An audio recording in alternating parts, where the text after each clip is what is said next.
I'm not famous, but I know someone who is. So before I saw Christ, I had all these worldly stuff, things as my favorite things, and the most important things to me were like toys and new stuff.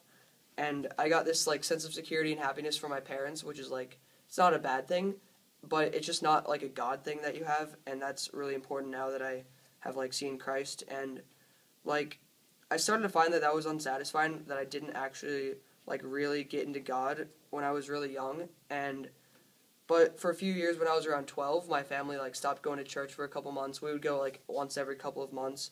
And so I realized that we were just going through the motions, and I started trying to change that.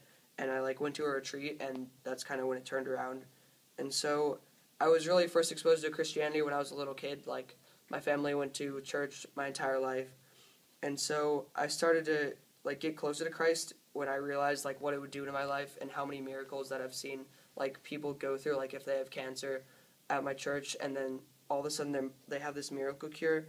And so some thoughts going through my mind as I was exposed to Christ were I was just amazed that someone would give their life and do all of this stuff for all of the bad people in the world that do so many bad things, but still forgive them.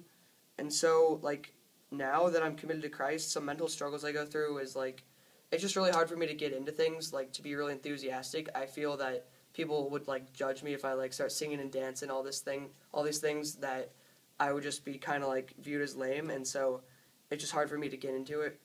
And so I was at this winter ski retreat when I was around 12, and they were playing this music that was really emotional, and the pastor guy was talking about if you have already accepted Christ into your heart, or if you haven't, that you could come up and do it again, and that it would just make a pact and it would be stronger. And so I went up, and that has really changed my life. And now I've started to want to go to church more, and I've gotten into more things, and I've been more involved. And so the most important to me, the most important things to me now are things that you can't see physically, where it used to be toys and new things. Now I value relationships with my peers and friendships and stuff a lot more.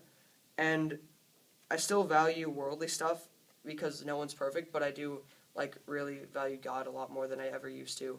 So I'm not famous, but I know someone who is.